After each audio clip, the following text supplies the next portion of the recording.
All right, welcome to episode number 35 of the Sundowners Golf Club podcast.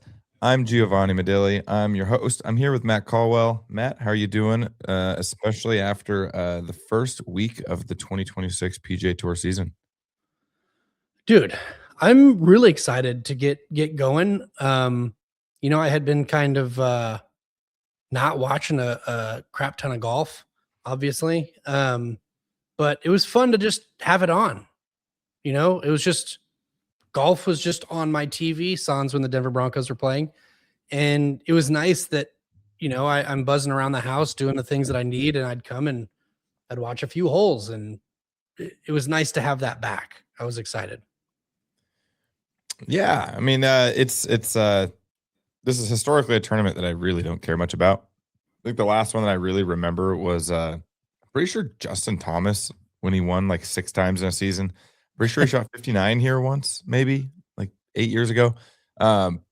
Usually the Tournament of Champions is going on the week prior, and that's a fun one to watch. But this is the first one of the year, and I think just generally speaking, I'm just excited to be back in the golf season. We've always talked about this with this podcast. It's kind of nice to do a golf podcast because every week we got stuff that's baked in to talk about. But in the off season, it gets a little bleak. We got to kind of manufacture some stuff, and I'm just glad to be talking about some golf on a regular basis. What we're talking about is the Sony Open going on in Hawaii. The winner of the event was Matt Caldwell's kind of his new guy. I think it was right before last year's Open Championship. You were high on Chris Gotterup, and Chris Gotterup, he got the win. The chain having, unbuttoned polo shirt having Chris Gotterup. Congrats to Chris Gotterup. Steep downswing. Who needs to shallow their club, man? Tyler Krasner does. And Brandon Squires. No, dude, you said it, dude. I don't know what it is about Gotterup. I think I started following his Instagram channel probably about a year ago, and to be honest, I don't know if I even had seen his name or noticed his name on a leaderboard at that point. But his social media, and I think this is what I said when I brought him up the first time, was like, have you seen this guy's social media? It's so good. It's so well edited. The videos are so fun to watch. And that's what got me paying attention. And now he's got some cool hype videos, that's for sure. Oh, he does. And he just kind of has this vibe, right? Like, I don't know what it is. Like, the dude hits it far enough. All the confidence in the world, man. I just love watching him play, man. And then to open the season up with a Gotterup dub, dude. Come on. Is this his third PGA Tour win now? I thought second or third. Third. He won the Genesis Scottish Open and then the 24 Myrtle Beach. Okay, so this is his third then. Yeah. So shout out to Chris Gotterup. I know he was kind of one of those guys that was considered a snub for the U.S. Ryder Cup team. So maybe he's on my list. Maybe he's starting to make some waves. He's got a couple years before we see some Ryder Cup teams getting picked again. So shout out to Chris Gotterup. Now this is I don't know. I mean, it's similar to fall golf, right? Where it's like, what does this event really mean? Do people's failures or miscuts really mean anything for the season moving forward? Do people's top 5 finishes really mean much? Who knows? I think winning always counts, right? You're never going to apologize for winning. The reason why I'm saying that is you kind of go down the leaderboard and you see some names that, maybe you would have hoped would have had a better start. I'd say Luke Clanton is one of my guys. He's kind of the fresh new blood guy that an amateur that's been coming up, recently turned pro. He missed the cut. Is that foreshadowing? It might be a little bit of foreshadowing, but we got Colin Morikawa missing the cut. And I guess these types of events just seem like the shoe-in events for some of these top dogs. But then on the flip side, you got Gotterup winning. Patrick Rogers, who finished pretty strong last year, finished with third place finish. Robert McIntyre had an awesome year last year, and he's just kind of still buzzing along. Harry Hall. I got a question about McIntyre. Were you surprised to see him? And maybe there's something that I don't know. Were you surprised to see him playing here at the Sony Open and not on the DP World Tour this week? I feel like I used to pay more attention to that kind of stuff. But sometimes there's just no rhyme or reason on where these guys play and why they play. Some of these guys, especially for the Hawaii events, a lot of those guys slate that weekend as kind of like a family vacation week. They usually have a few tournaments there first thing in the year, so maybe Right. there's a bit of that going on. Also, the field seemed quite a bit stronger at the DP World Tour. So if you're if you're looking for a better finish, then maybe the PGA Tour for this particular week would be the better route. That's fair. And admittedly, now I'm looking at his schedule for 2025, and maybe I'm just remembering that he just had a run on the DP World Tour to end the season. And maybe him just being Scottish, I just assume he plays on the DP World Tour more often. But admittedly, that was my thought when I saw him playing on Friday. I was like, huh, DP World Tour's got stuff going on, and we've got him here. Cool. All right. Well, since you brought it up, DP World Tour, they were playing in Dubai at the Dubai Creek Resort for the Dubai Invitational. We had Nacho Elvira ended up winning 10 under. We had Daniel Hillier. Daniel Hillier, of course, was the guy that was doing the Sweet Caroline dance a couple months ago. I think it was in South Africa. That was so good. Shane Lowry, Rory McIlroy both got a tied for third, along with David Puig. A couple other names on here. This is like, I'm looking at this saying this might be the stronger field, but we got Marcus Armitage. He's kind of a younger guy that's been making some waves on the DP World Tour. Thorbjorn Olsen. He's the oldest young guy I've ever seen, or the youngest old guy I've ever seen, whichever way you want to look at it. Matt Wallace, Tristan Lawrence, another guy.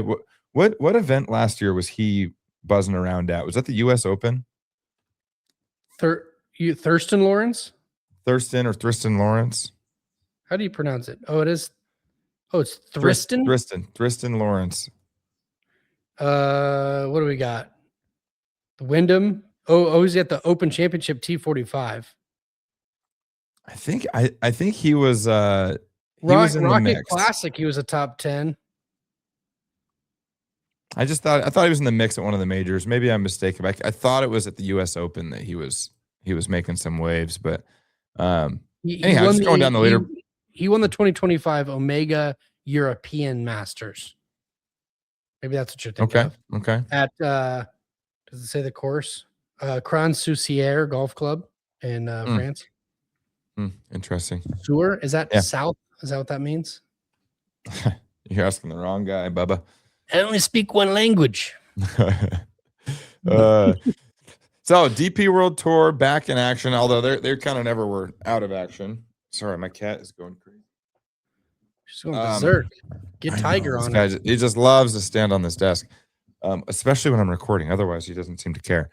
But yeah, we're back in the mix, baby. We're back in the flow of things. We've got you can almost taste the magnolia trees for April. Less than 80 days for the Masters. Less than 80 days. Yeah, it's good times. Good times. Next week we've got the American Express. Of course, this is the tournament that John Rahm years ago was cussing, saying it's an effing putting contest. That's going to be going on. We got guys like Max Homa coming back to play in this event. Will Zalatoris hasn't had a start in a while. He had to have surgery, I think, last May, so he's back in the mix. So the big dogs are starting to roll around, and we're going to start seeing some big boy events moving forward here. Big Max Homa guy here. Is that some foreshadowing? Oh yeah, definitely. All right, now in other news for the big news story that we haven't covered on this podcast yet. It feels like 2 months ago now at this point, the way the golf news cycle works. But the obvious big news is Brooks Koepka and his departure from LIV. And then his pretty soon re-entrance into the PGA Tour with certain stipulations in place. So he'll be making his first start. I'm trying to recall when his first start will be. That's what I was trying to look up. I thought I remembered. Is it the Farmers Insurance? I was just about to say, I think it's the Farmers. Okay. So, I mean, that's massive news, especially coming off some of the discussion we've had on this podcast about, what do we do with these guys that maybe don't want to stay over there, and what should the PGA Tour do? I'll say Brian Rolap. We got to give him credit here because I don't know that any of the Jay Monahan's administration would have done something like this. Because essentially what they did was No when they chance. found out Brooks Koepka was slightly interested and he was unhappy over there, they essentially did exactly what we said on this podcast. They just made a Brooks Koepka specific exemption. It's just a random rule they made up with certain stipulations that only Brooks and a couple other guys would qualify for. Well, Saying, hey, I don't here's want your avenue back in. There's a couple things I want to talk about. I don't want to do too much of it. So I want to talk about our feelings on Brooks coming back, and I think we're on the same page. But I think that there's a second chapter to this that I want to get into after on the rules that they made. So, like, when it comes to Brooks coming back, I mean, are you pro that? Are you neutral on that? What do you think as a golf fan? As a golf fan, I'm 100% for it. I think I would say that for just about any of these live guys. I think as a general golf fan, the more of these guys that come back, and especially the guys that are they're either big names or competitive good golfers, it's got to be a win. More so, I mean, I'm always been a Brooks guy. I don't know that he's my favorite guy, but I've just always been a fan of watching him play, watching him dominate back in 2018, 2019 was fun. He just seems to kind of bring a certain competitive edge like that you might find in other sports. He brings it into golf, which is fun to watch. And then maybe my tune changed a little bit from early on in the live versus PGA Tour days. I think I felt a little bit of grievance towards the guys that went. And maybe just enough time has gone by to where I just don't really care anymore. Right. I don't feel anything about a live player coming back to play PGA Tour. I don't think they need to serve any sort of punishment. I think I've just moved on from that. So in my head, open the gates, let these guys come back, and if they want, what do you think? If you're the PGA, well, okay. As a fan, I love it. I what I've been consistent about is my complete neutrality towards live. Like, I don't have a problem with live. Like, a lot of people have problems with live. I don't have a problem with live. What live is to me is just a product that just, I don't know. I struggle to buy into it. It's hard for me to watch for whatever reason. Like, I turn it on and I give it an opportunity, and for whatever reason, it's just there isn't that thing that keeps me tuned in. And so because of that, I would rather just have everybody on the PGA Tour. Like, I'm not upset that the live is making a swing at stuff, like whatever. But my feeling right now is just like, I want my guys back on the PGA Tour playing the tournaments that I'm used to watching, right? Like, if it's Sanderson Tour, Sanderson Open, whatever it is, right? The Farmers Insurance, like, I don't care. Just, I want the field that I like playing on the weekend. And Brooks Koepka is one of the major names that's playing on the live that I want back on my tour, on the tour that I like watching the most. And for me, and this is my opinion here, all of the arguments that I've seen against Brooks coming back have all just been weirdly of the same position I am of pro PGA Tour, but he did the PGA Tour wrong by going and doing the live. And then they don't want him back because it's like he like, you know, did a disservice to the PGA Tour. And it's like, guys, like, look, sometimes you make a decision and sometimes that decision ends up not being the right one. And for Brooks, I think some life stuff happened.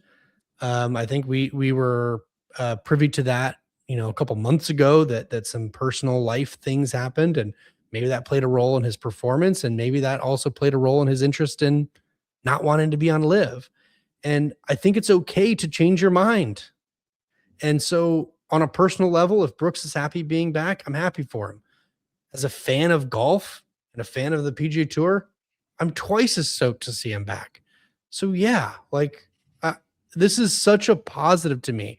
And the penalty that he's paying, if Brooks is okay with it, then I'm okay with it. Like, why would I have an opinion other than what Brooks is okay with? Like, it's literally his money. Literally. he didn't have to sign this or agree to this thing. He even put out on Instagram, I believe. He said, "Look, there was no negotiations. I walked into the PGA office and I said, we all know why I'm here, but what do we need to do? How do I make it right?" And they said, here's what's going to happen. You're going to pay this much money to charity. You're not going to be allowed to take part in, the revenue share on these opportunities. You're not going to be able to take part in the what's it called? The player, PIP. You can't do the PIP. Player Impact Program. And he said, fine. And why is that fine? Let's call a spade, because he made a crap ton of money at Live, guys. And that's why the penalty is what it is. They said, look, Brooks, even if you're number one in what PIP would be, I think it's fair to say that you took a bag from Live, and our penalty to you is you don't get to double down. And Brooks said, fair.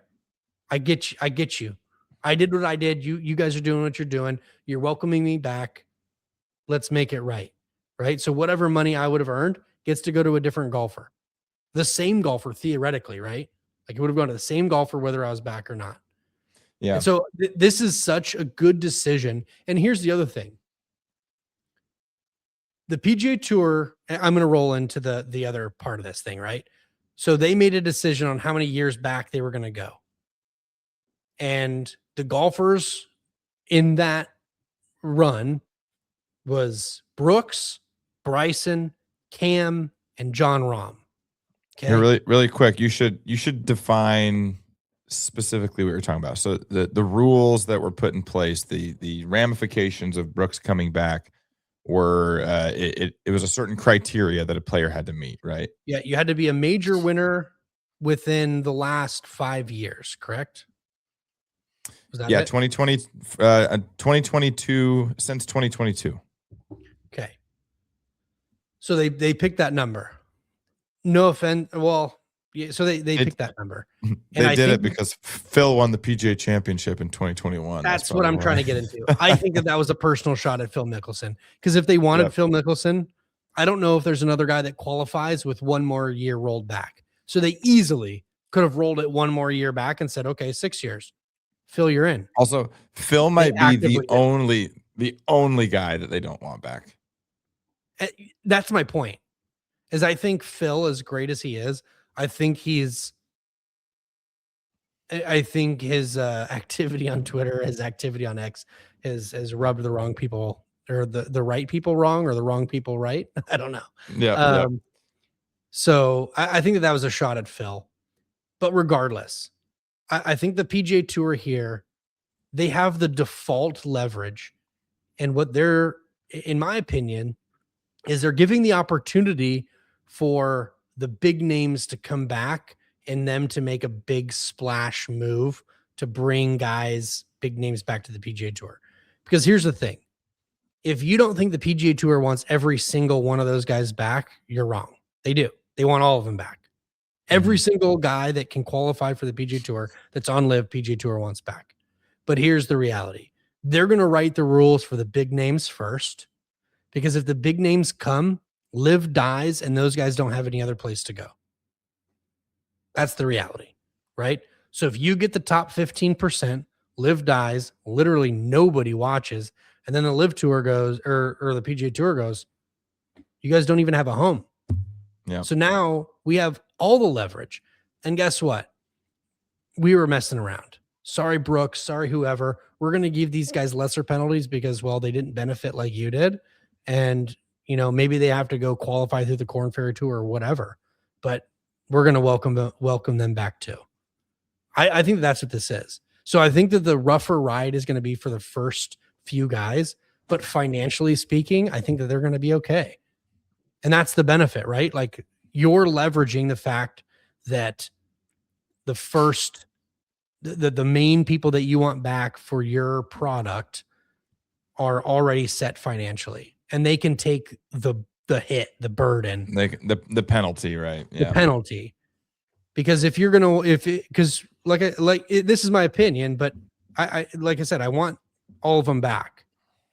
If the bottom half of those guys on Live can qualify for PGA Tour events, but they can't pay the same penalties. Well, then I can't prioritize you first, right? Because you're not going to move the needle. Because if I bring you back to PGA Tour really easily, the big guys are still over there, and now you just have no cut events with, a bunch of former top 50s, top 30s. Yeah. So, well, I want to touch a little bit on maybe just a bit of a history lesson on like maybe why the rules around Brooks coming back makes sense and why it lines up with exactly what you're saying.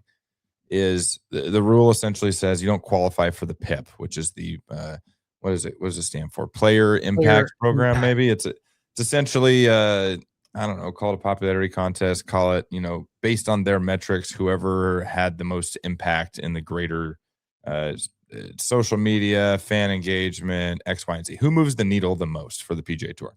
And they just give out a large pot of money to those people in the top 10. Tiger Woods typically is the one that wins it. You'll see guys like Rory McIlroy, Colin Morikawa, Jordan Spieth, all the main guys that you see on advertising, people that their names getting Googled. And so that started in 2021, and it was when the whispers of Live was starting to make its way around PGA Tour. So that was essentially their way of combating Live, saying, hey, they're going to throw a ton of money at golfers. We're going to also, in a way that works for our nonprofit organization, we're also going to throw money around. So going back to Brooks's penalty, saying, hey, you don't qualify for this. That's because he essentially got the alternative to that, right? And that was his big Live signing. So it makes perfect sense that that's how the penalty works for him. Now, what's interesting is we talked about, you had mentioned that there's 3 other golfers that would fit this criteria for this, whatever they call it, returning member program, one-time thing that ends, February 2nd. And that's Jon Rahm, Cam Smith, and Bryson DeChambeau, all 3 of which have been on the record saying that they are not interested in coming back. I would say that I believe wholeheartedly one of them, after listening to the 3 responses. Cam Smith seems pretty resoundingly happy with where he's at. I don't think he's going anywhere. I don't think he really cares what you and I think, and he's content. I'll say Jon Rahm was at a press conference. His was kind of a non-answer. It was probably what his PR team or agent had kind of recommended that he say. He said, I am under contract for 1 more year, I believe is what he said. So kind of a non-answer. And then Bryson has said the same thing at the press conference, but then he follows it up with a what was it, Instagram or X post of him standing next to an exit sign saying, what should I do? Quite frankly, I don't know what that means. I don't know if that means he's hinting at leaving. It just means that he knows the game and he's playing it. His social media team is top notch. It could mean, here's the thing with Bryson and his social media stuff. It could mean nothing or everything. Or biggest spoiler ever. Yeah, exactly. And I don't know what that means out of him. If anything, it means that he's hyper aware of the climate that we're in right now. He has a touch on the pulse, man, for sure. Yeah, which is something I never thought I would say about Bryson DeChambeau. Like, he's the guy that for years I've been saying he needs to learn how to read the room a little bit here. Okay, we're not laughing with you, we're laughing at you. So all that being said, I don't have a clue where Bryson's at. If I had to guess, if you gave Jon Rahm truth serum and said, hey, do you really want to stay at Live or do you want to come back? I feel like he would want to come back. But, the dollar signs were, the ones kind of answering for him a couple years ago when he left. But I don't know. I don't know where that leaves us. But I know you and I had talked privately about, what does Bryson do? And since we've talked about this, I've seen some stuff come around in the golf news world. But I think Bryson now can go to Live and say, hey, I got 1 more year on my contract. This is my asking price. Otherwise, I'm out. And I think he can put that number as high as he wants. I've seen numbers like $500 million. I legitimately think that's a number that he should ask for and might actually get. And he'll just be the face of Live. What's another possibility? And I don't disagree with what you just said, but I'm just throwing out possibilities. Bryson strikes me as a guy who truly wants to just do right by what he said he's going to do. And so there's a chance that he's like protecting. He has one more year on his contract. I have one more year in my contract. I'm not going to do anything or say anything against the organization that I have a contract with. And so at the end of the contract, I'm curious to see how the temperature of all of this changes. If he lets the contract run out and he's essentially a free agent and he can make a move, and he's like, "Oh, look, dude, if you need me to go win every single Corn Ferry Tour event for a season, like I'll go do that." Because there'll be more eyes on the KFT with me playing on it for a year to regain my PGA Tour status.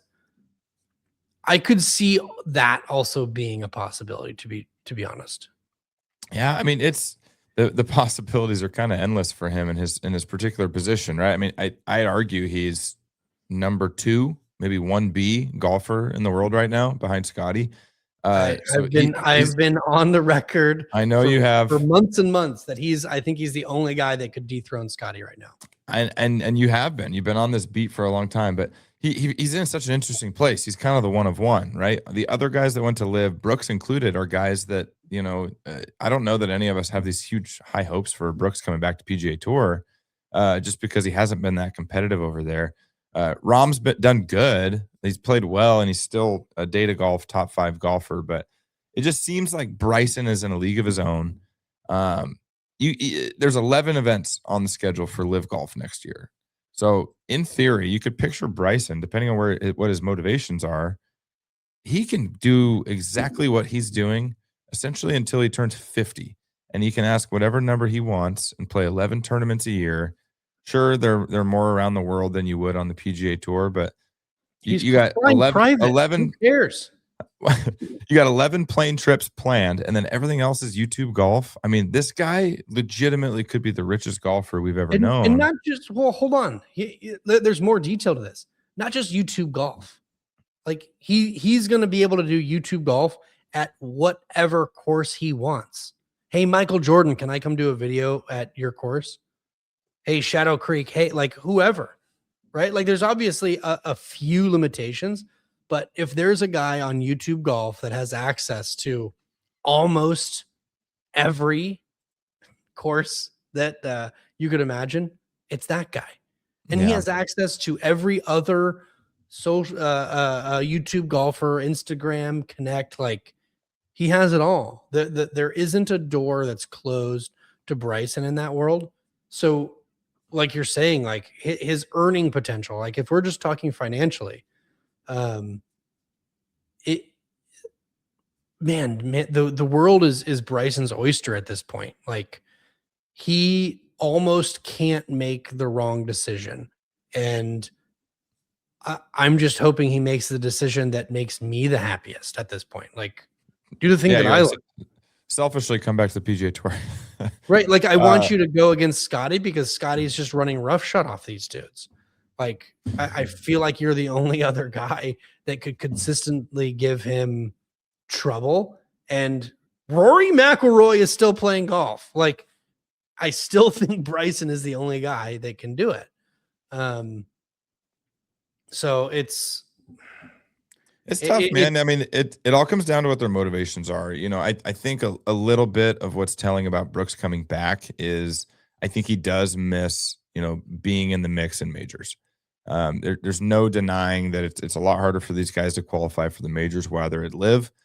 So you got to think that Brooks just wants to get back in the mix, and he has 5 majors. He wants to. There's not a lot of golfers that have 5 majors or more, and I think I think that's a major motivating factor for him. I think winning majors is obviously a motivating factor for Bryson, but I don't know that like his legacy. I don't think he views his legacy by major wins. It seems like right now his legacy is a little bit more in the realm of how can I create a movement around YouTube golf, and he seems to really buy into this fan forward idea of what it means to be a golf fan. So maybe that's where he views his legacy. And if that is, he might be a live golfer till he retires, and he might legitimately make $1 billion in contract earnings. I'm curious to see where it goes, though. Obviously, I want him back on PGA Tour because I've said it to you before. He is like the most marketable golfer on planet Earth right now by 10. Yeah. And I think maybe the closest guy to him is Rory. I think that's the closest to him. And I don't think that they're in the same league. I think you're right. Like marketability, Bryson is, I mean, leagues ahead of everybody else. Yeah. It's not close. I mean, I'll be honest, the non-golfers or the casual golf people I run into in the wild, they all know Bryson DeChambeau. They're asking about the Breaking 50 videos with Trump or the John Daly video, or they're mainly talking about stuff like the Internet Invitational, right? Of course, they know Rory McIlroy's name, but I don't know that they consume anything Rory McIlroy aside from whatever's on Golf Channel when they go into the golf the golf pro shop. But you know what separates Bryson from Rory? Like the stuff that Bryson is being known for casually from the most casual golf fans are things that they can gnaw on and know. The stuff that you have to like paying attention to golf wise to get yourself into Rory McIlroy like news is, and I'm going to say the most boring thing to the most casual golf fans is Rory moved from blades to cavity backs. How many minutes can we talk about that shit on this podcast? We could probably chew up about 6 minutes on that. Like, right? Is it interesting? Sure. But is that the thing that people want to hear me talking about? No. Is it interesting to me because I'm a sicko? Of course. That's interesting. Yep. But to the point of Bryson DeChambeau, like Bryson DeChambeau played 18 holes with the president of the United States of America. Whether you're Republican or Democrat, you could admit that's an impressive thing that you did. Yep. He played golf with the president of the United States of America. He can play golf with anybody he wants. It doesn't matter.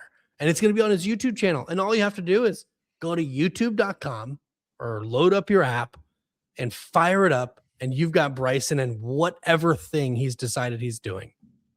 Hitting a wedge over his own house onto his personal green. I mean, I watched, I was captivated. I was captivated by that. Rory didn't have that. No cavity back drama there. No. I mean, I'm just looking, I'm pulling up his YouTube channel right now. He is he's at 2.5 million subscribers. He's got 245 videos. This is a professional, high level professional golfer. I say it that way because as this whole live thing was going on, there were so many things going on the PGA Tour about how do we get people more engaged? How do we make this a better product? One of the things was miking up the players, and that was just ruffling so many feathers. Like, we're professional athletes. How do you expect us to do this? You got a guy, Bryson DeChambeau, who's playing a full-time career. Granted, it's on live, not as many events, but he also is a major champion. And he's posted 245 videos on YouTube with 2.5 million subscribers. I'm not saying every golfer should do this, but I'm just saying he's kind of tapped into a well that is completely untapped for professional golfers. Maybe other than like Wesley Bryan, but I wouldn't quite put him in the same category. But yeah, he's doing it. He's got breaking 50s with Wesley Bryan himself wouldn't put himself in that category. You're right. But he's got a breaking 50 with Bob Does Sports, who might be the second most famous golfer on planet Earth right now. Tony Romo, John Daly, Donald Trump, Tom Brady. He's unlocked it. He's unlocked the ticket to, whatever his legacy is. I think this is his legacy. I think this is, when you ask him, this is his way of growing the game, and it's working, I think. Totally. And here's the key that he has is that he busted his butt and got to a point where he was one of the top 20 golfers on the planet, and people want to play with him, right? And so he has this YouTube channel where he's like, okay, for this YouTube channel to work, I have to have views. So me alone brings views. Cool. But me alone plus anyone is going to be even more views. And so he's leveraged his God-given ability to access personnel that nobody else can get. Like, do you think Tom Brady is taking a phone call from Bob Does Sports or Wesley Bryan? No. Bryson DeChambeau, though, probably called Tom directly, said, hey, Right. I'm playing at this golf course on this weekend. Are you available? And he says, and I want to know, he says, are you available? Not, do you want to play with me? Because he knows the answer. Because the answer is yes. The answer is yes. He knows. Do you want to play with me, Tom? Tom goes, sure. Sure do. Sure do. Yep. Right? I mean, and he's leveraging all of that. And God, the more I talk about it, the more I'm like, there's no way he comes back to the PGA Tour. Zero chance. Zero chance. Well, it's not happening. So Matt, I do want to dive. I want to dive a little bit into some of the recent live golf stuff.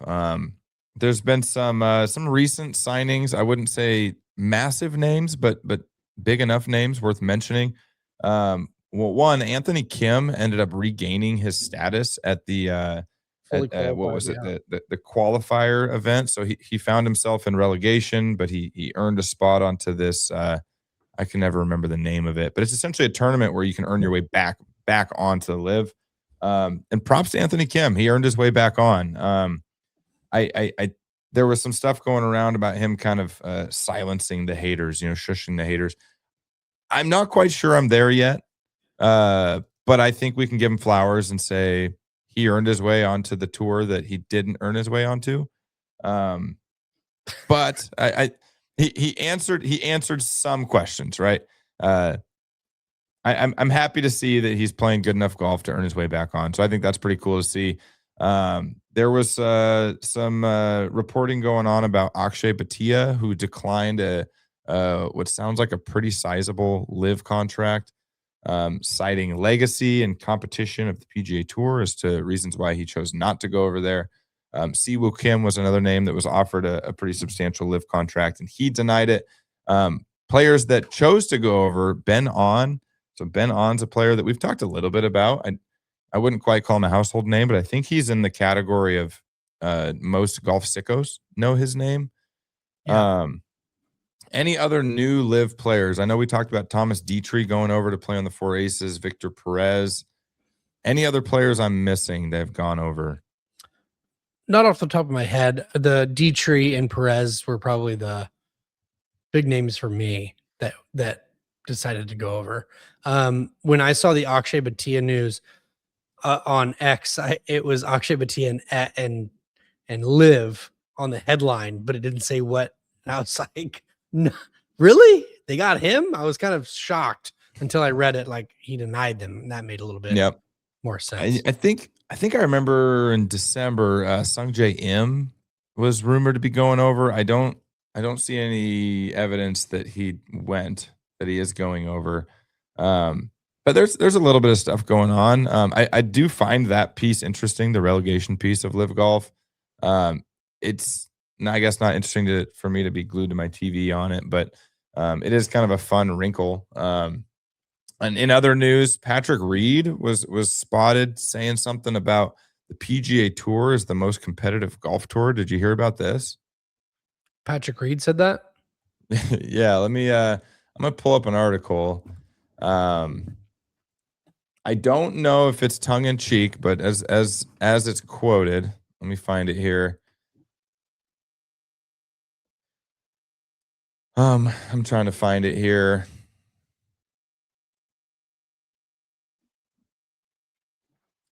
Man, sometimes these reading news on the internet is so painful at times.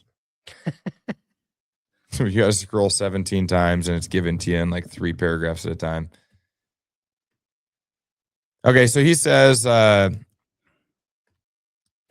already playing on 3 tours. Why not add one more? I always enjoyed my time out there on the PGA Tour. Let's be honest, out there, it's the best tour in the world. Look at what they've done in golf. I could see myself playing there at some point again, but right now, you just never know. Everything's so fluid.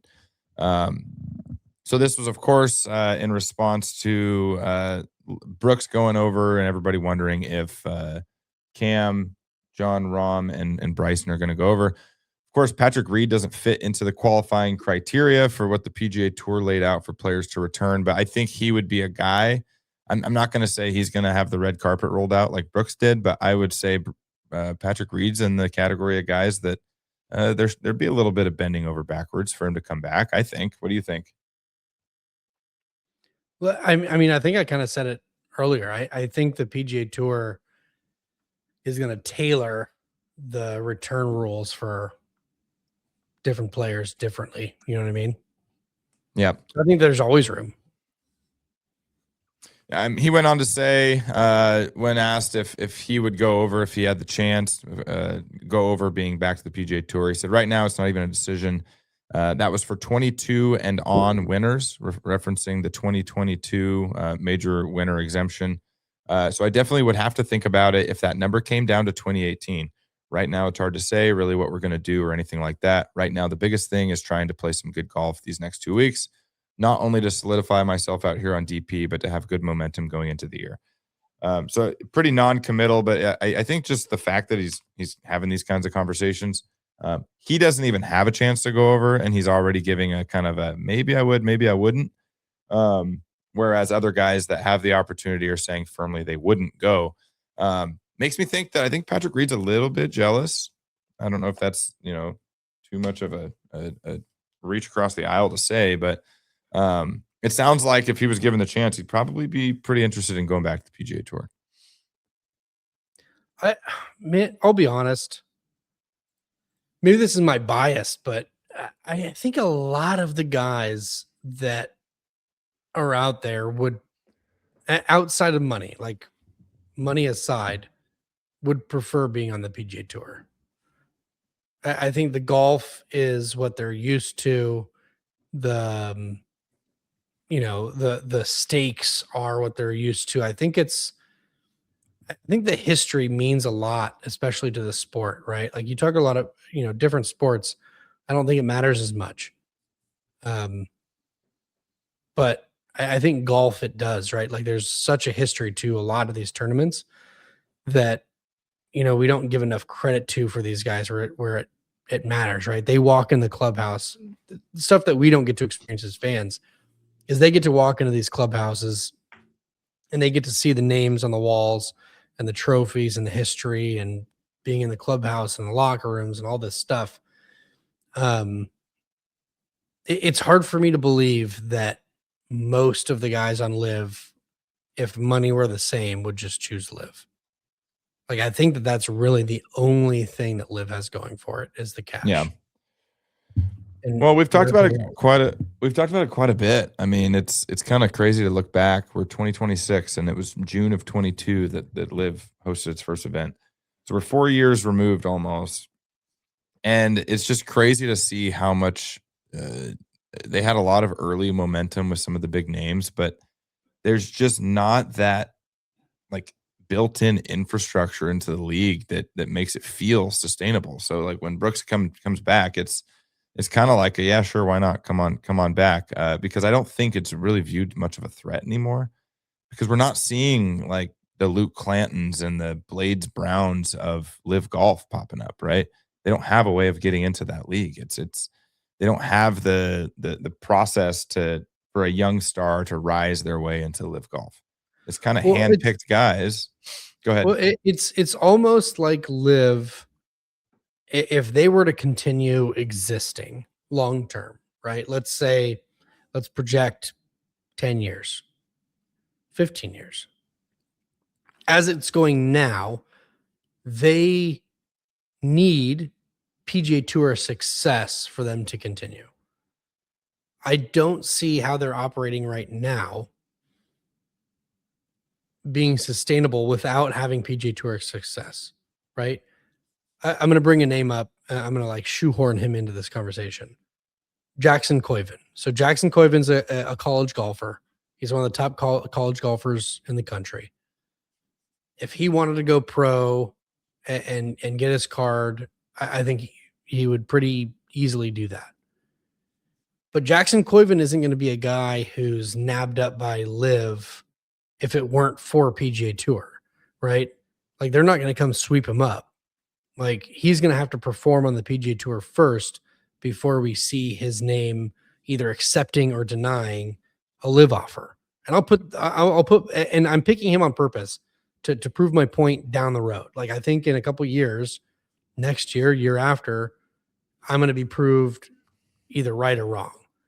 You're going to see Jackson Koiven go into the PGA Tour and he's going to play for part of or all of one season. And then after that, you're going to see him get a live contract. And I don't think it'll happen before.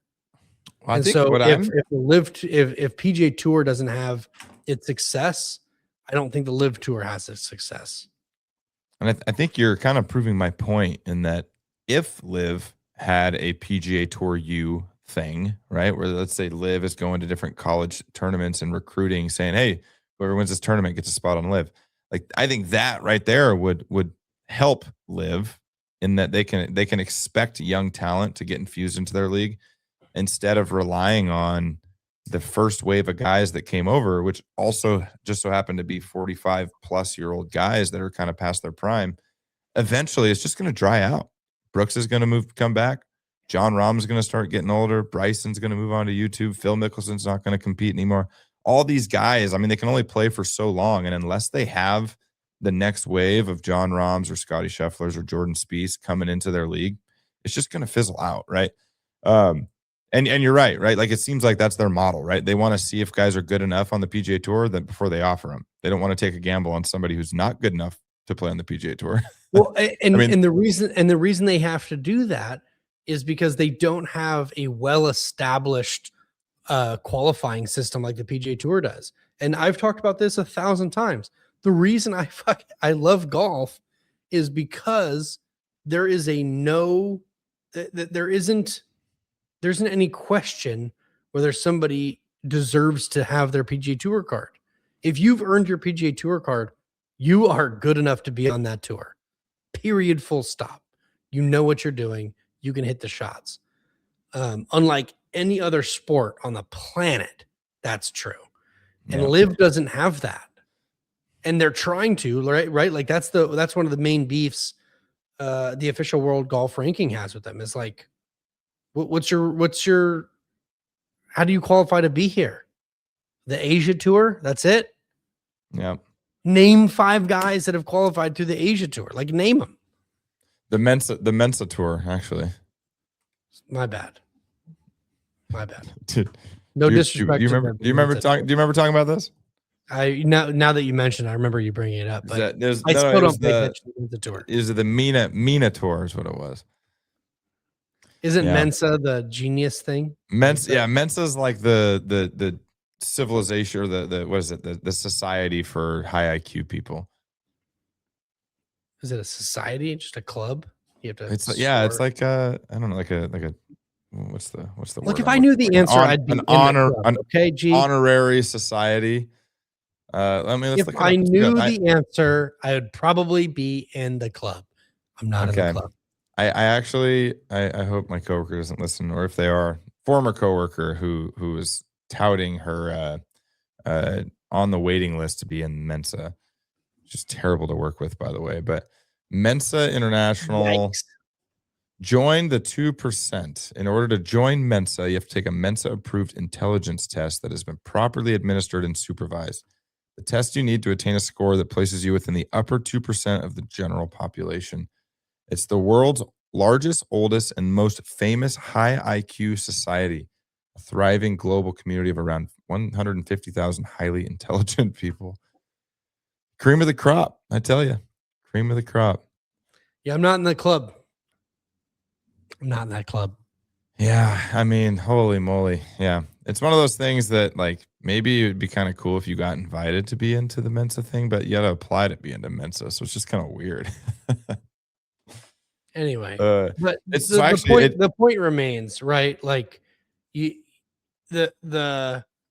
thing that makes why the PGA works is they have a well-established, well-oiled qualifying process. And there is a history to it, right? Like it wasn't created out of thin air. There was a process that happened that got us to where we're at with the PGA Tour. We had amateur golf ruled the land for a long time. And now we're at where we're at. We went through, we had all the growing pains to get to this point. And instead of taking those lessons learned that the PGA Tour had, Liv decided, well, we can just make the rules. It's fine because we have enough money. It doesn't matter. And I think that that's true short term. But I think short term, you get the things, and then you need to start making the right decisions operationally to exist long term. And I don't think that Liv is making those decisions. And I think that at some point they will end because the big names are coming to the PGA Tour. And maybe I'm wrong, right? Like there's a chance that Liv makes a commitment to looking at the guys that are coming up in college, coming up in high school, and saying, we want the best golfers on the planet. Every top 10, amateur golfer that's trying to turn pro, we're going to offer them. Every top 10 golfer, we're going to offer. And they just nab up every dude that they can until there isn't anybody coming to the PGA Tour that's of the same ilk. Yeah. Like that's just what they have to do. They have to commit to just making those contracts. And some of them are going to suck. Some of them are going to come in and just suck at golf. But if you're going to do it the way that Liv is doing it now, I think that's the only way. The PGA Tour and the process of having to earn it truly is why the PGA Tour works so well. That's my opinion. No, I like it. I like it. Hey, I got to just tell you, as you're telling that, I'm kind of perusing through this MENA Tour website. So the last time we touched base on the MENA Tour, it was completely like a shell of itself. It was a former tour that got propped up by Liv, and they kind of got labeled as their feeder tour because they wanted to get OWGR points. Of course, that was all just fake. The leaderboard was immediately populated by all the Liv guys. But it looks like the MENA Tour is back. And one thing I find interesting is Chris Wood. His name stood out to me. Do you remember Chris Wood?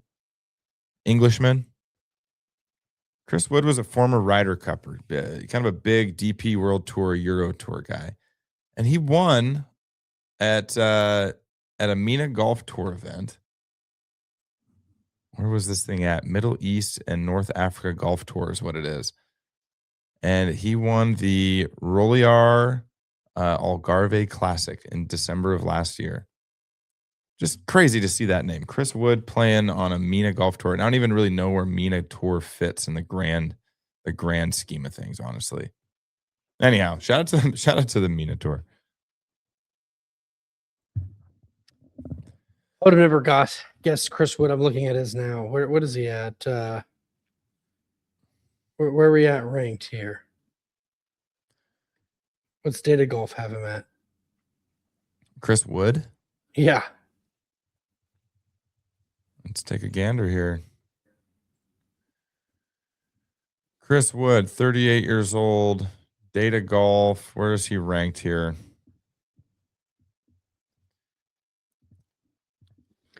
I can tell you while you're looking that up, his skill profile on Data Golf is not great. Driver distance, he's almost 1.5 strokes behind the field. Driving accuracy, half a stroke. Approach, half a stroke. Around the green, below. He's a negative in all categories. So, well, it's good enough to really win. Doing it. Good enough to win on the MENA Tour. Let me just read a little excerpt from an article written by Bernie McGuire 2 weeks ago. It says, Chris Wood missed the first round cut at the 2026 Live Golf Promotion event. So that's where Anthony Kim ended up earning his spot back on tour. Chris Wood was there. It says Wood is the current MENA Tour money list leader, having won the revamped Tours Q School. Headed out to finish runner-up in the first season of the festive season break. So the MENA Tour's back. And I don't really know where it fits and everything. But it's there. It's a what did it say? Egyptian Pro Tour, Pro Golf Tour. So anyhow, shout out to Chris Wood. You know what, Matt? We're coming up on the hour. Coming up on the hour here. I do want to highlight something. I've got my Golf Digest magazine covered by Ben Griffin with his famous aviators. The first spread is a nice big Max Fly golf advertisement. Crazy to see Max Fly in the spotlight. But the reason why I want to talk about it is Golf Digest recently announced their best new courses of 2025. Okay, so they had the best private courses. That was Jeff Ogilvy design, the Fall Line East in Georgia. Doesn't matter to us, but it's worth mentioning. Best new public course was Scarecrow at Gamble Sands here in Washington State. Wow. Yeah, I played Gamble Sands last year, and the room I stayed in was actually on Scarecrow. I believe it was, I want to say it was the 11th or 12th hole that I was staying on, overlooking, and it was the weekend. I want to say it was the weekend that it opened. I think Corona was holding a corporate event the next day after I played. So I played Gamble Sands, let's call it Saturday.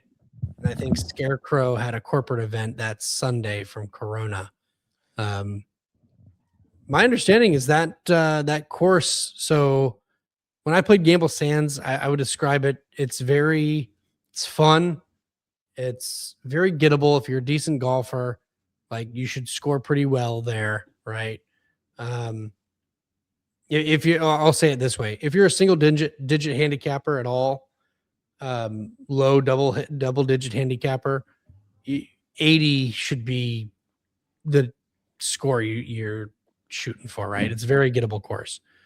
My understanding of Scarecrow is that it's Gamble Sands but tighter, and so that would be interesting to play. I don't know. You know, I played it in what was it? September, I think, September or August. I gotta say, I don't know that I fully agree with Gamble Sands but tighter. And I mean, maybe technically it is, because Gamble Sands is like totally wide open, massive fairways. We may have talked about on this podcast before, but Gamble Sands is a place that the first time you play it, you might think, man, this place is hard. It's kind of crazy. But as soon as you finish and you play again, it becomes the world's easiest golf course. All of the hard shots are all deception. And I think it's by design. I don't think it's designed to be a hard course. It's designed to be a very easy course, but it might feel daunting at times. Scarecrow is similar. It hides a lot out there with kind of views from the tee box, but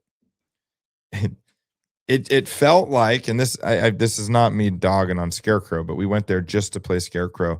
I would say it didn't feel like a course that was worth a trip alone, just to play Scarecrow. Okay. And I think the only detriment to it is that it's following up Gamble Sands. I think Gamble Sands is that holds up. It holds itself up just fine. And it just seemed like Scarecrow was I don't even want to say lesser of the two. It's just kind of like, all right, I get it. It's on the same property as Gamble Sands. I don't know. It's almost like the old Bandon Dunes argument where somebody has to pick the worst one, right? And Old Mac tends to be the worst one at Bandon. Old Mac is still a top 10 course for me, but it's a clear worst place at Bandon. And my personal opinion, I'd say Scarecrow is a clear number 2 to Gamble Sands out there. Do you think your opinion is consistent with the populace, or do you think you're different? Do you think most people would agree with you?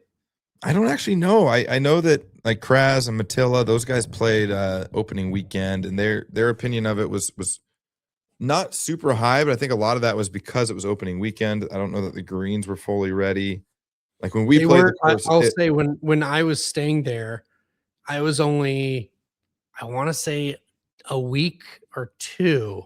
It wasn't much before official opening weekend, and there was, I have pictures I could share.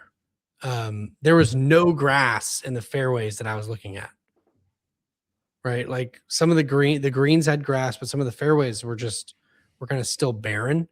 And I know grass can grow pretty quick, but 2 weeks no grass, like I was like, oh boy. well, when we played it, it was ready. It was. I had no issues from a course condition standpoint. I'm being a little unfair to Scarecrow, and simply because I think Gamble Sands is It's a better such a course. good. It's just such a good course. Um, the terrain out there is perfect for golf. I mean, it's just the sandy soil out there, the natural kind of shrub step that you're playing around, the views of the Columbia River. It's remarkable. I would say, as a whole, Gamble Sands as a property, because Scarecrow is there, it's like a 1 + 1 = 3 situation. I think it's a much better golf destination uh, now that Scarecrow's there, more than just having 2 courses, I guess is what I'm saying. It's moved up the list on, if you're gonna play a 2-day tournament, there's not really many places you'd wanna go, uh, better than Gamble Sands. Right. Do you well, I mean, this is public knowledge now. I think that it's out.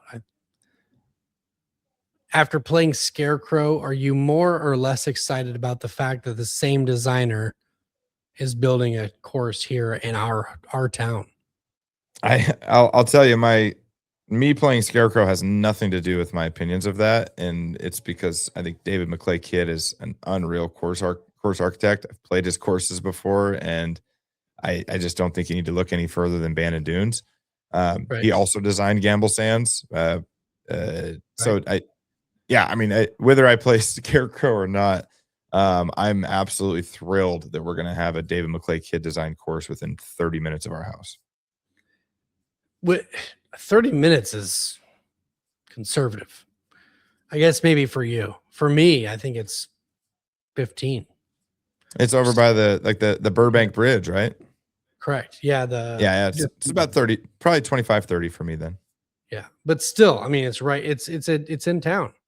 It's in town, which is pretty crazy. I sent you I traveled to Los Angeles a few weeks ago, and being a my phone service, I got free Wi-Fi on the plane, and I was sending you pictures while I was flying, like, "Hey, can you identify this landmark?" And to be Which honest, I'm not good at, by the way. nah. Well, I would say we were probably on hard mode what I was sending you. Yeah. The one that I thought for sure you wouldn't get, I thought it was just funny that we happened to fly over it. I sent you where David McClay Kidd is building this course here in our town. And if you're to describe it to people that don't know, we live in not a big town. Um, and where this course is being built is kind of on the northeastern outer edges of the town, and not like a populated part, right? And so there's not really, there is landmarks if you know what you're looking at, where you're like, oh, I know what I'm looking at, but it's not easy enough. Like I took a picture of like the St. Louis Arch or something, right? Like you're gonna know that. Yeah, yeah.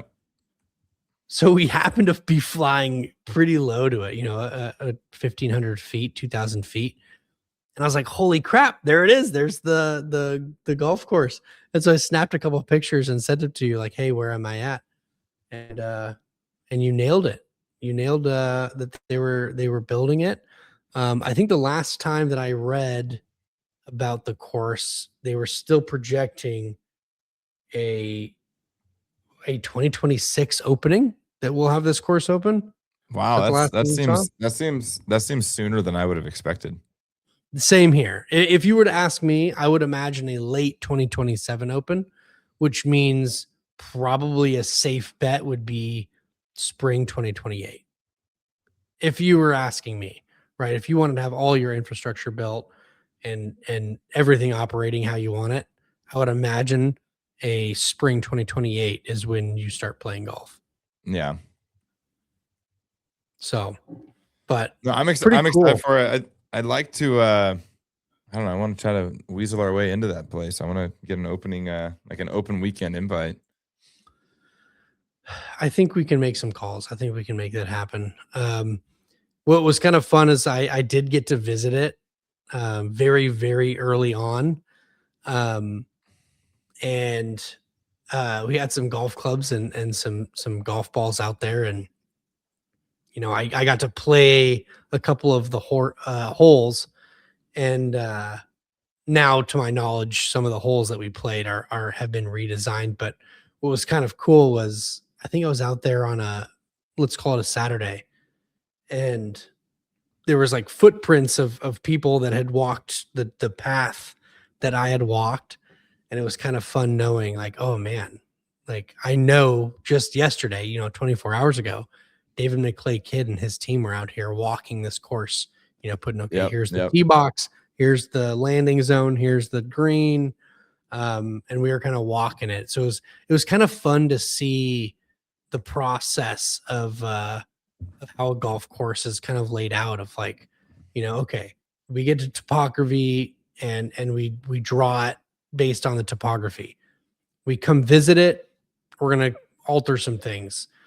As things start to get altered, we go, maybe we like this a little bit more. Maybe we like this a little bit less. And so it's kind of fun to watch as a local, it's going to be really fun when that place opens. Yeah. I'm excited to see what they name it too. That's the man. I'm worried I'm just going to hate it because I'm a hater. I don't know. You're just a good logo guy. So if it's not a good logo, you're not going to like it. If it has a good logo, it can have whatever name it wants. Yeah. But it's got to have a good logo. It's got to be simple, but good, tell the story. Hey, so Matt, before we go, I almost forgot we need to talk about this. Okay. So I did a little teaser on Instagram. AVL didn't tune in today, man. But I do think we need to share just a little fun game that we're going to be playing throughout our the season long bet. Yeah, so I'll lay it out and then we'll go through each of our teams. But Matt came up with an idea where we're each going to pick 5 players that are outside of the top 100 at the time that we drafted. And what we're going to do is it's kind of like our own little fantasy thing. So we each pick 5 players outside of the top 100, and as they earn dollars on the DP World Tour, the PGA Tour, we also earn those dollars, and we're going to track how many dollars each of our teams earns to see who wins at the end of the regular season. So week 1 is in the books after the Sony Open Championship. I'll say the leaderboard first, and then I'll go through my team, and I'll let Matt go through his. And of course, AVL drafted a team as well, and we'll talk about his team and some of the controversy there. But through week 1, Matt had, 3 of your 5 players were playing in the Sony Open. Matt ended up cashing in just over $250,000. I was just shy of $100,000, and AVL's at $73,000. So we're out the gate. Matt's got an early lead. So my team, and I'm going to do this relatively quickly, and quite frankly, it's because we're running out of time on our StreamYard account. But so we did a draft, and my first pick was Sahith Theegala. Shocking pick. Shocking. His back's been against the wall, but I told Matt he's a little bit like my Jordan Spieth 2.0. He's just such a he's got awesome hands. He plays such a almost like a hopeless romantic style of golf that I know he's got it in him, and I'm on his side. In fact, this weekend he came out the gates very cold, and he had to make a pretty crazy up and down on 18 on Friday to make the cut and make some money for me, but. My next pick was, in fact, I don't remember the order. I think my next pick was Ricky Castillo. My only reason for picking Ricky Castillo, not the only reason, I've seen him play a little bit on tour, but I specifically remember seeing a clip on Instagram of, I can't remember who, doing a breakdown of his chipping technique and was talking about how perfect it is. And I was like, I like this Ricky Castillo guy. So anyhow, that's my reason or non-reason for picking Ricky Castillo. I got Luke Clanton on my team. I got Andrew Putnam, who's a Washington native. Always been a fan of Andrew Putnam's. Admittedly, he's a very mid PGA Tour player for like his entire career, but he's still kicking around. And then my sneaker pick was Will Zalatoris. He's currently 247th, but that's him coming off of injury. So anyhow, I had 3 guys playing in the tournament this weekend. Sahith and Ricky Castillo, both I don't know what place they finished in, but they both made just shy of 50,000. Luke Clanton missed the cut, and Andrew Putnam and Zalatoris weren't playing. So, Matt, I believe it was 41 and 51 or something close to that. T41 and 51. Okay, like okay. Yeah. Now, Matt, do you want to introduce your team? Yeah. So I had the first overall pick. This is, maybe I can get some hate for this, and that's fine. But technically, per the rules, he qualifies. My first overall pick was Brooks Koepka. For the rules of his own game, we should say. I did create the rules. I created the game. I built this for me to win. So if I don't win, that's on me. So yeah, I picked Brooks Koepka first overall. I obviously assume he's going to make some noise in the PGA Tour this year, and he's well outside of the top 100. I think it was like 243 when I picked him last week. He's 246 is what he was when we picked. In fact, he's only one spot ahead of Will Zalatoris. So my next pick, which to be honest, I thought for sure G was going to pick first overall when he picked Sahith. I thought for sure this guy would be gone. I picked Max Homa. I've always been a Max Homa guy. I thought he would take a shot at me personally and steal Max Homa from me, but he didn't. He gave me Max Homa in a little package. And the fun part is neither of those guys played this week. Brooks Koepka, Max Homa didn't play this week. So $0 earned from the both of them. My third overall pick.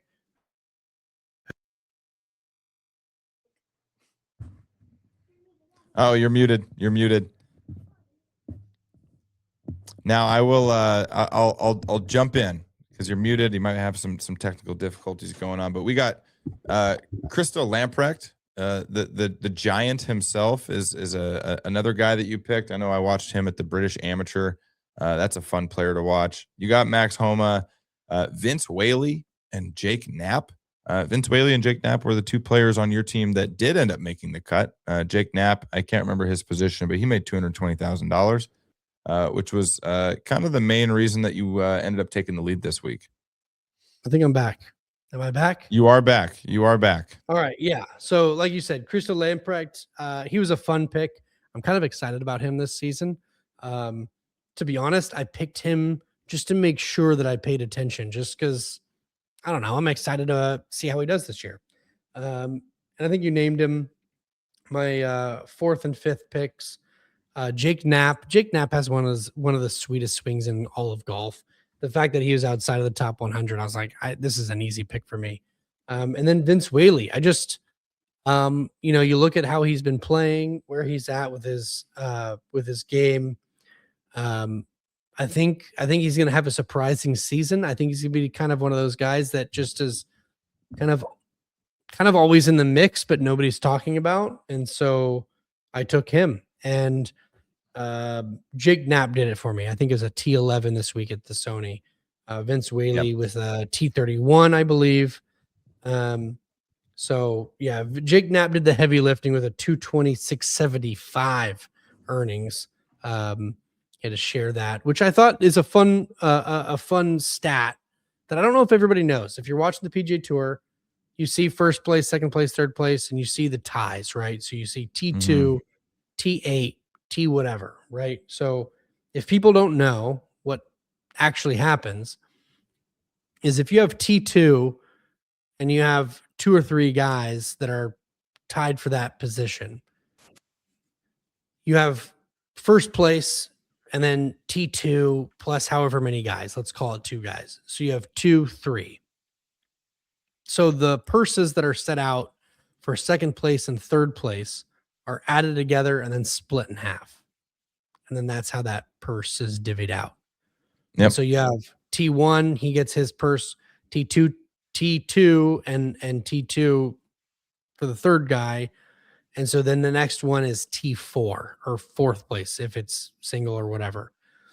And so it just kind of goes on like that. So if people didn't know, I thought that was a fun thing maybe to share that probably nobody talks about. But yeah, that's how that math is done. That's how they determine it. And for the listeners, we'll go ahead and share that in a more coherent and easier to understand way next time. Anyway, let's move on, Matt. AVL's team. He's got Eric Cole, Austin Eckroat, Tom Hoagie, Nick Dunlap, and then he has one controversial pick, Rico Hui. Now let's talk about this for a second here. So first of all, I didn't fact check. I didn't fact check any of our picks. Now, if somebody said, I don't know, Colin Morikawa, I might have said, wait a second. Honestly, I know Nick Dunlap had a terrible year last year, but I know he's at least won in the last couple of years. He might have been the one that I was like questioning, I guess, but I did check him when he picked him. I checked him.